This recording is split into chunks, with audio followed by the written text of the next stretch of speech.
कहानी की शुरुआत में हम देखते हैं ब्राजील और फ्रांस के बीच वर्ल्ड कप का फाइनल मैच चल रहा है। पूरा स्टेडियम दर्शकों से भरा हुआ है और हर कोई मैच को लेकर बेहद उत्साहित है। लेकिन तभी अचानक मैदान के बीचों बीच एक तेज पर्पल लाइट दिखाई देने लगती है। कुछ ही सेकंड में वह रोशनी और भी ज्यादा खतरनाक रूप लेने लगती है। स्टेडियम में मौजूद कोई भी इंसान समझ नहीं पाता कि आखिर हो क्या रहा है। तभी उस रोशनी के अंदर से कुछ सैनिक बाहर निकलते हैं। यह कोई आम सैनिक नहीं थे, यह लोग फ्यूचर यानी 2051 से आए थे। उनके साथ एक महिला सैनिक भी थी जिसका नाम लेफ्टिनेंट हार्ट था। वह पूरी दुनिया को बताती है कि 2048 में पृथ्वी पर एक भयानक एलियन स्पीशीज हमला करेगी और सिर्फ 3 साल के अंदर पूरी मानव जाति लगभग खत्म हो जाएगी। वह कहती है कि फ्यूचर में इंसानों की संख्या इतनी कम हो चुकी है कि वे अकेले इस युद्ध को नहीं जीत सकते, इसलिए उन्हें प्रेजेंट टाइम के लोगों की मदद चाहिए। पूरी दुनिया यह सब सुनकर हैरान रह जाती है। स्टेडियम में मौजूद लाखों लोग और टीवी के सामने बैठे लोग बिल्कुल शांत हो जाते हैं। इसी दौरान हम डैन फॉरेस्टर नाम के एक आदमी को देखते हैं। डैन एक हाई स्कूल में बायोलॉजी टीचर है, लेकिन टीचिंग की यह नॉर्मल लाइफ उसे कभी पसंद नहीं आई क्योंकि एक समय वह अमेरिकन आर्मी का एक्सपीरियंस्ड कमांडर रह चुका था। उसे बैटलफील्ड की जिंदगी अब भी याद आती है। डैन अपनी पत्नी एमी और छोटी बेटी म्यूरी के साथ एक साधारण जिंदगी जी रहा था, लेकिन उसके अंदर कहीं ना कहीं यह एहसास हमेशा था कि वह इससे कहीं ज्यादा बड़ा कुछ करना चाहता है। इसीलिए वह लगातार अलग अलग रिसर्च लैब्स में नौकरी पाने की कोशिश कर रहा था। उसका सपना था कि साइंस और मिलिट्री एक्सपीरियंस को मिलाकर वो ऐसा कुछ करें जिससे दुनिया बदल जाए, लेकिन हर बार उसे रिजेक्शन ही मिलता है। यही वजह थी कि डैन अंदर ही अंदर काफी फ्रस्ट्रेटेड रहने लगा था। उस शाम डैन अपनी फैमिली के साथ टीवी पर वही फुटबॉल मैच देख रहा था। तभी फ्यूचर से आए सैनिकों की अनाउंसमेंट पूरी दुनिया को हिलाकर रख देती है। इस घटना के बाद पूरी दुनिया में डर और अफरा तफरी फैल जाती है। दुनिया के बड़े देश मिलकर एक जॉइंट मिलिट्री फोर्स बनाते हैं। फैसला लिया जाता है कि जरूरत पड़ने पर आम नागरिकों को भी इस युद्ध में भेजा जाएगा, लेकिन बहुत से लोग इसका विरोध करने लगते हैं क्योंकि इससे पहले भी कई लोगों को फ्यूचर में भेजा गया था और उनमें से कोई भी वापस नहीं लौटा। उधर डैन अपनी क्लासरूम में नोटिस करता है कि अब बच्चों का पढ़ाई में बिल्कुल मन नहीं लग रहा और यह बात कहीं ना कहीं सही भी थी क्योंकि अगर कुछ साल बाद पूरी दुनिया खत्म होने वाली हो तो पढ़ाई करने का क्या मतलब। तभी डैन के फोन पर अमेरिकन मिलिट्री की तरफ से एक मैसेज आता है। उसमें लिखा होता है कि उसे फ्यूचर में भेजने के लिए सेलेक्ट किया गया है। यह मैसेज पढ़कर डैन खुश नहीं होता, लेकिन उसके पास कोई दूसरा रास्ता भी नहीं था। इसलिए स्कूल खत्म होने के बाद वह मिलिट्री बेस पहुंच जाता है। वहां सबसे पहले उसके शरीर की कई तरह की टेस्टिंग की जाती है। फिर उसे एक बड़ी मशीन के सामने बैठाया जाता है। मशीन के अंदर उसका हाथ डाल दिया जाता है। अचानक उसके हाथ में तेज दर्द शुरू हो जाता है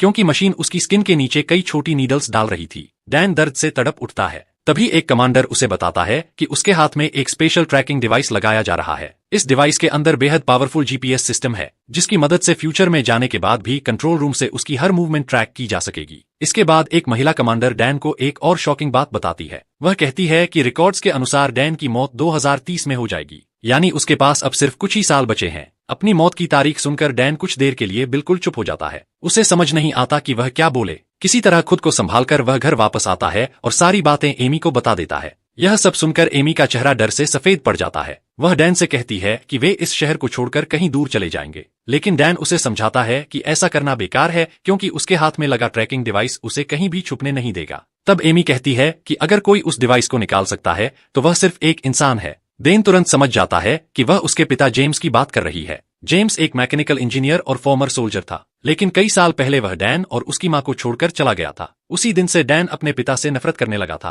पहले तो डैन उसके पास जाने से मना कर देता है, लेकिन एमी के कहने पर आखिरकार वह तैयार हो जाता है। जेम्स के पास पहुंचते ही दोनों के बीच पुरानी बातों को लेकर बहस शुरू हो जाती है। धीरे धीरे बात इतनी बढ़ जाती है कि डैन गुस्से में वहां से निकल जाता है।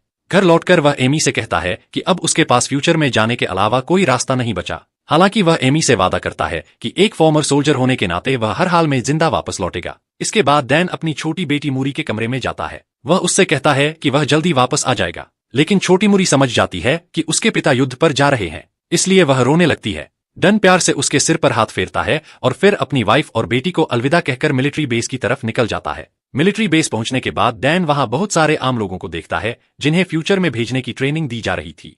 यहीं उसकी मुलाकात 2 लोगों से होती है।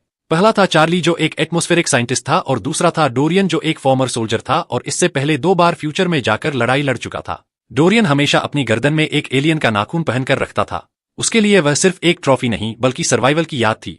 बाद में यही चीज पूरी कहानी का सबसे बड़ा क्लू बनने वाली थी। उसी समय एक लेफ्टिनेंट सबके सामने आकर समझाता है कि उन्हें फ्यूचर में सिर्फ 7 दिनों के लिए भेजा जाएगा।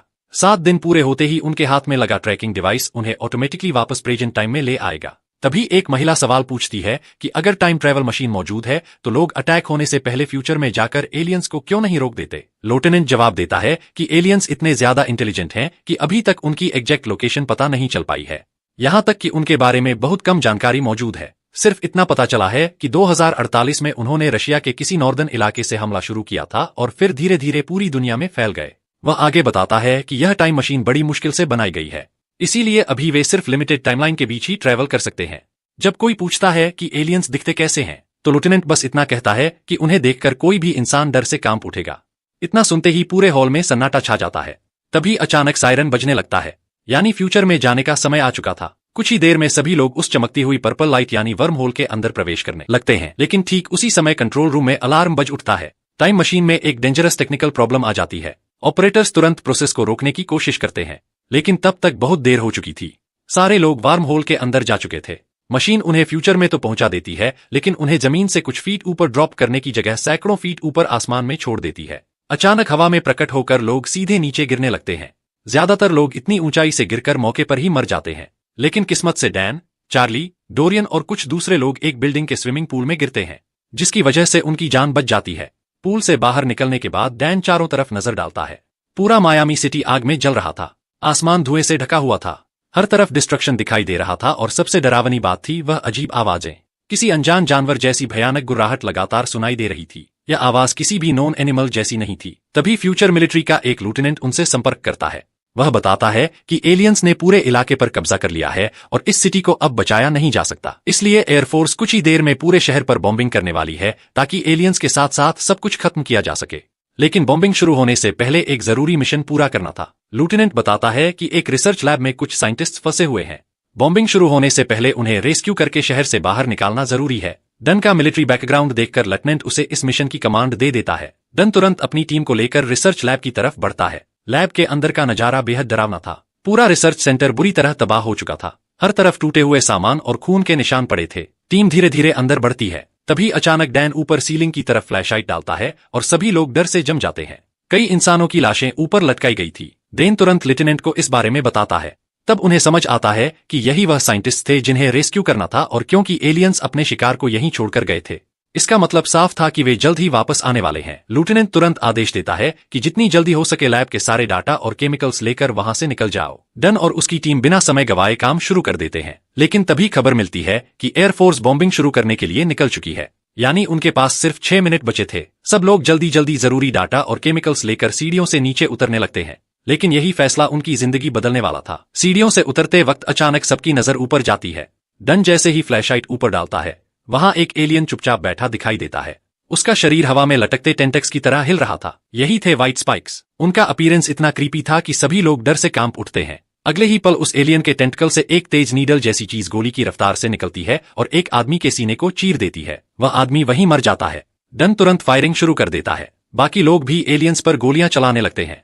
लेकिन सबसे खतरनाक बात यह थी कि वहां सिर्फ एक नहीं बल्कि कई व्हाइट स्पाइक्स मौजूद थे और गोलियों का उन पर ज्यादा असर भी नहीं हो रहा था। एलियंस तेजी से डैन की टीम पर हमला करने लगते हैं। किसी तरह डैन, चार्ली, डोरियन और कुछ लोग लैब से बाहर निकलने में सफल हो जाते हैं। लेकिन बाहर पहुंचते ही उन्हें पता चलता है कि रेस्क्यू टीम पर भी व्हाइट स्पाइक्स हमला कर चुके हैं। उसी समय एयरफोर्स पूरे शहर पर बॉम्बिंग शुरू कर देती है। चारों तरफ एक्सप्लोजन्स, आग और धुआं फैल जाता है। डैन अपनी बची हुई टीम के साथ जान बचाकर भागने लगता है। वे लोग शहर से बाहर निकलने ही वाले थे कि तभी उनके बेहद पास एक बड़ा एक्सप्लोजन होता है।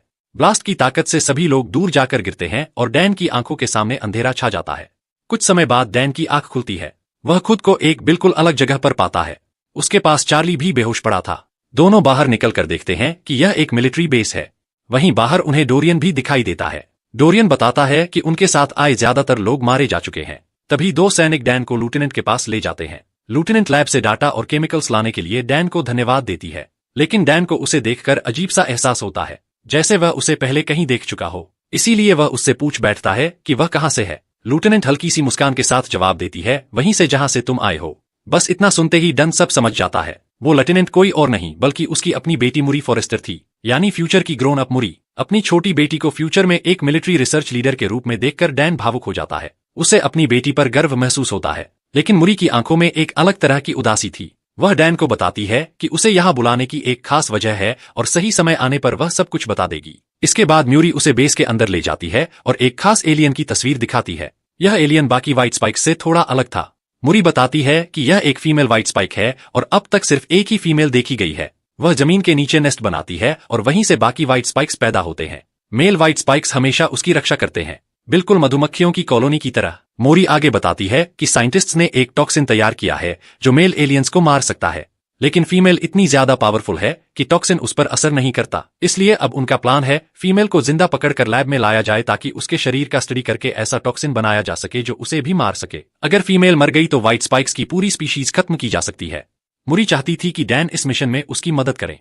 कुछ देर बाद उनकी पूरी टीम हेलीकॉप्टर में बैठकर फीमेल व्हाइट स्पाइक के नेस्ट की तरफ निकल पड़ती है। रास्ते में डैन देखता है कि व्हाइट स्पाइक्स पूरी दुनिया में फैल चुके हैं। वे हर जीवित चीज को बेरहमी से मारकर खा रहे थे। तभी मूरी बताती है कि 2048 में यह क्रिएचर्स अचानक नॉर्दर्न रशिया के एक आइलैंड से निकले थे। किसी सैटेलाइट ने इन्हें आसमान से आते नहीं देखा था, कोई स्पेसशिप भी नहीं मिली थी। सिर्फ 3 सालों में उन्होंने पूरी दुनिया पर कब्जा कर लिया। इनका कोई मकसद नहीं था, कोई डिमांड नहीं थी, वे सिर्फ भूखे थे और पृथ्वी का हर जीव उनके लिए सिर्फ खाना था। यहाँ एक बहुत जरूरी बात सामने आती है, यह एलियंस आसमान से नहीं आए थे, कोई स्पेसशिप भी नहीं थी, तो फिर वे आखिर आए कहां से थे? इस सवाल का जवाब अभी बाकी था। कुछ देर बाद उनकी टीम फीमेल के नेस्ट तक पहुंच जाती है। सैनिक उसे पकड़ने के लिए उसके ऊपर बड़ी बड़ी चेस और रोप्स फेंकने लगते हैं। वे उसे एक जॉइंट केज में बंद करने की कोशिश करते हैं, लेकिन अचानक फीमेल भड़क उठती है। वह सुरंग से बाहर निकलती है और सैनिकों पर टूट पड़ती है। उसके नाखून और दांत इतने खतरनाक थे कि कई सैनिक सेकंडों में मारे जाते हैं। स्थिति बिगड़ती देखकर मुरी डैन को हेलीकॉप्टर में रहने के लिए कहती है और खुद बाकी सोल्जर्स के साथ टनल के अंदर चली जाती है। लेकिन तभी मेल व्हाइट स्पाइक्स फीमेल के डेंजर सिग्नल को महसूस कर लेते हैं और बड़ी संख्या में उनकी तरफ आने लगते हैं।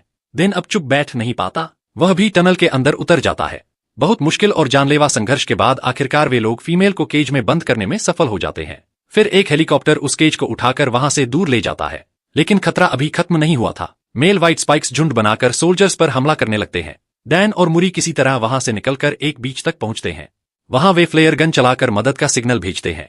रेस्क्यू आने तक दोनों को अकेले बात करने का मौका मिलता है। तभी डैन मुरी से पूछता है कि उसे बताया गया है कि उसकी मौत से ईयर्स बाद हो जाएगी।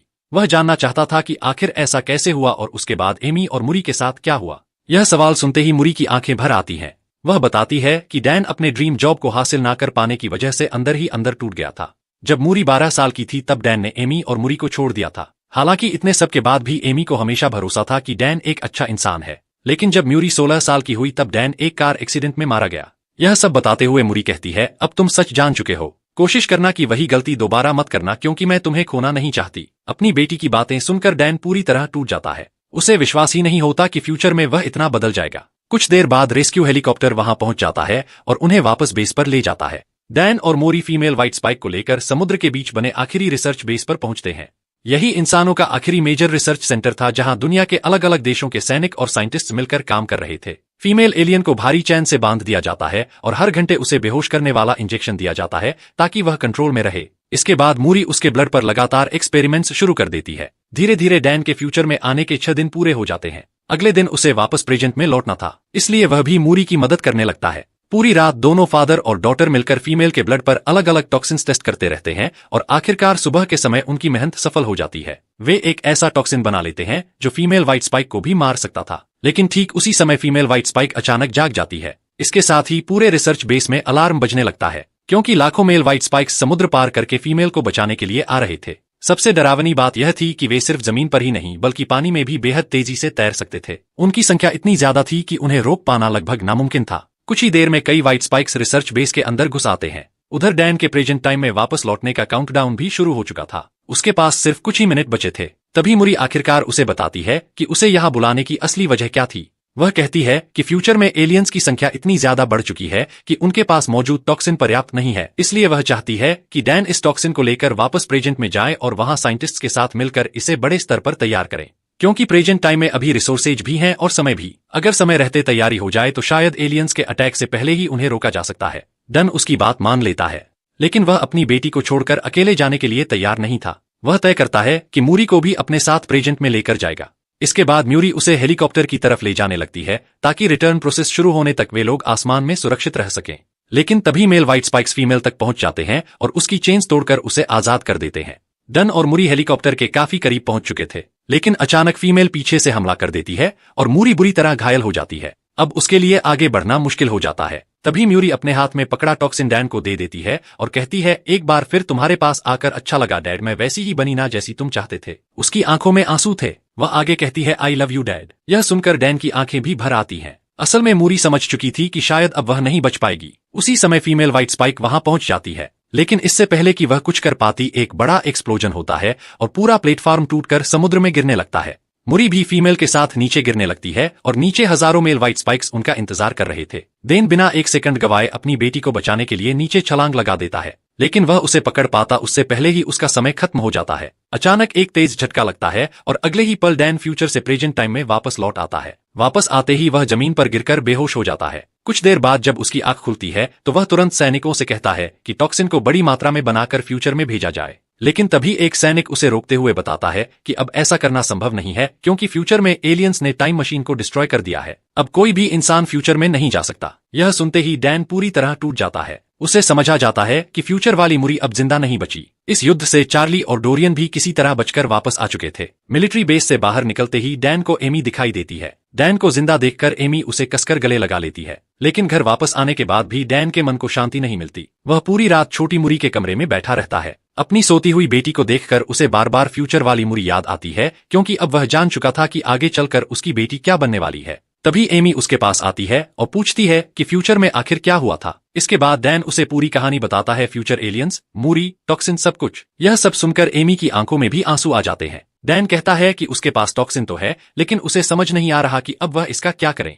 तभी एमी कुछ देर सोचने के बाद एक बेहद महत्वपूर्ण बात कहती है। वह कहती है, क्या ऐसा हो सकता है कि एलियंस पहले से ही अर्थ पर मौजूद हो। यह सुनते ही डैन के दिमाग में जैसे बिजली कौंध जाती है। उसे अचानक कई बातें याद आने लगती हैं। वह तुरंत डोरियन से मिलने जाता है। तुम्हें याद होगा, डोरियन हमेशा अपनी गर्दन में एलियन का एक नाखून पहनकर रखता था। अब वही चीज सबसे बड़ा क्लू बनने वाली थी। देन वह नाखून लेकर चार्ली की लैब में पहुंचता है और उससे कहता है कि इसका डिटेल एनालिसिस किया जाए। कुछ देर जांच करने के बाद चार्ली एक शॉकिंग चीज डिस्कवर करता है। वह बताता है कि उस नाखून पर वोल्केनिक ऐश मौजूद है, लेकिन यह ऐश रशिया की नहीं बल्कि चाइना की किसी वोल्केनो की है। अब सवाल यह था कि एलियंस तो नॉर्दर्न रशिया से निकले थे, तो फिर उनके शरीर पर चाइनीज वोल्केनो की राख कैसे आई? इस सवाल का जवाब जानने के लिए डैन अपने स्टूडेंट मार्टिन के पास जाता है। मार्टिन वोल्केनोस के बारे में काफी नॉलेज रखता था। देन उससे इस ऐश के बारे में पूछता है। तब मार्टिन बताता है कि लगभग 1000 ईयर्स पहले चाइना और कोरिया की बॉर्डर पर चांगबाई नाम के वोल्केनो में एक मैसिव इरप्शन हुआ था। उस विस्फोट की ताकत लगभग 1000 न्यूक्लियर बॉम्ब्स के बराबर थी। उस एक्सप्लोजन की राख पूरी दुनिया में फैल गई थी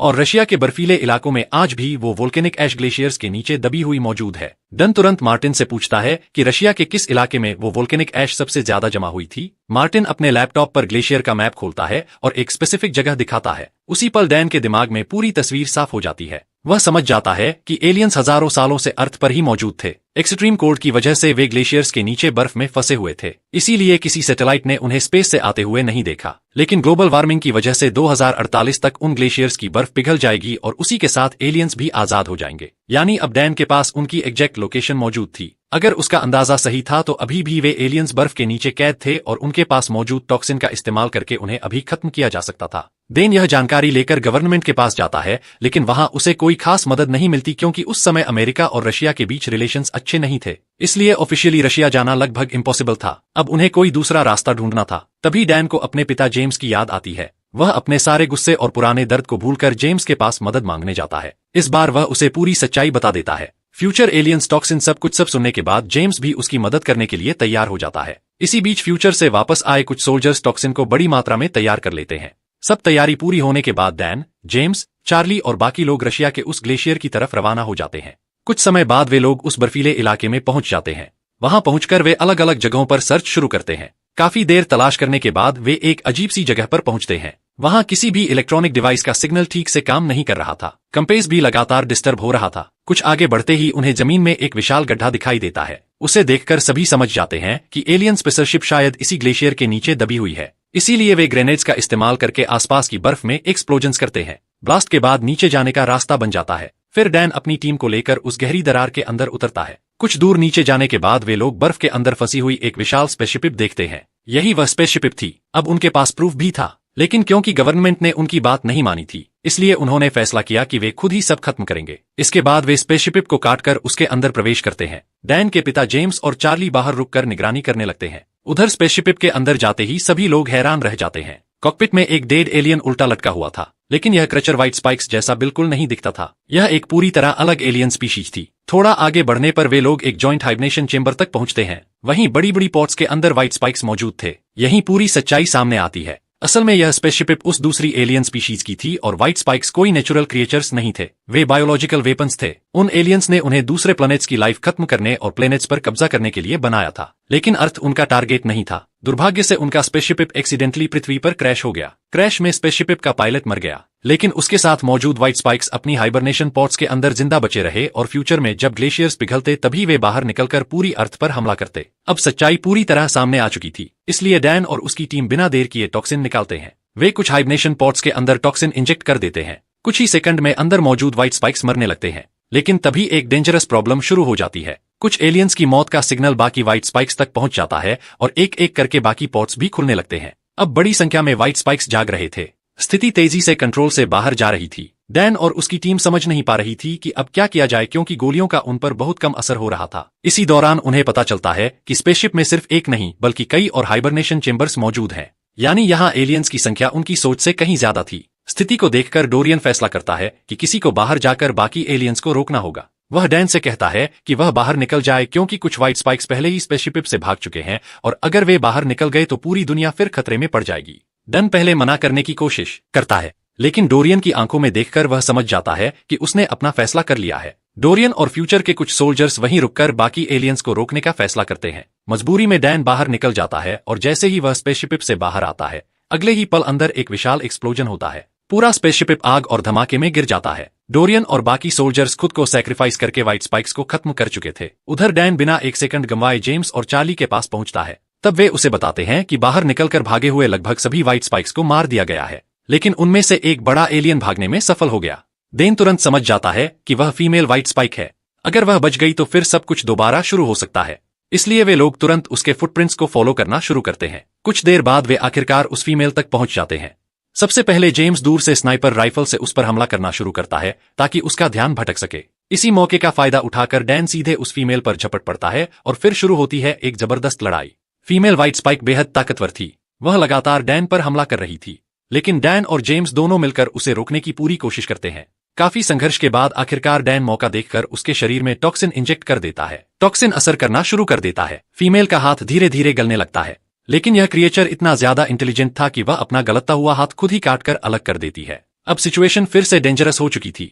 ऐसा लग रहा था कि शायद टॉक्सिन भी उसे पूरी तरह नहीं मार पाएगा। तभी जेम्स फैसला करता है कि वह खुद को सैक्रिफाइस करेगा ताकि डैन बच सके, लेकिन डैन पहले ही फ्यूचर में अपनी बेटी को खो चुका था। अब वह अपने पिता को भी उसी तरह खोना नहीं चाहता था, इसलिए वह पूरी ताकत के साथ दोबारा फीमेल पर टूट पड़ता है। इस बार उसके पास टॉक्सिन की आखिरी डोज बची थी। डैन फीमेल को मजबूती से पकड़ लेता है और उसकी गर्दन में आखिरी टॉक्सिन इंजेक्ट कर देता है। कुछ ही सेकंड में टॉक्सिन तेजी से असर करने लगता है। फीमेल का सिर और शरीर गलना शुरू हो जाता है। वह दर्द से जोर जोर से चिल्लाने लगती है। फिर डैन एक जोरदार किक मारकर उसे पास की गहरी खाई में गिरा देता है। नीचे गिरते ही उसका शरीर पूरी तरह खत्म हो जाता है और इसी के साथ व्हाइट स्पाइक्स का खतरा हमेशा के लिए समाप्त हो जाता है। यानी आखिरकार उन्होंने यह युद्ध जीत लिया था। डैन सिर्फ अपनी फैमिली को ही नहीं बल्कि पूरी दुनिया को बचाने में सफल हो गया था। इसके बाद डैन, जेम्स और चार्ली बर्फ पर लेटकर राहत की सांस लेते हैं। उधर उनकी पूरी मिशन फुटेज इंटरनेट पर वायरल हो जाती है। दुनिया भर के लोग उनकी बहादुरी के बारे में जान जाते हैं। कुछ समय बाद डैन अपने घर वापस लौटता है, लेकिन इस बार वह अकेला नहीं था। उसके साथ उसका पिता जेम्स भी था।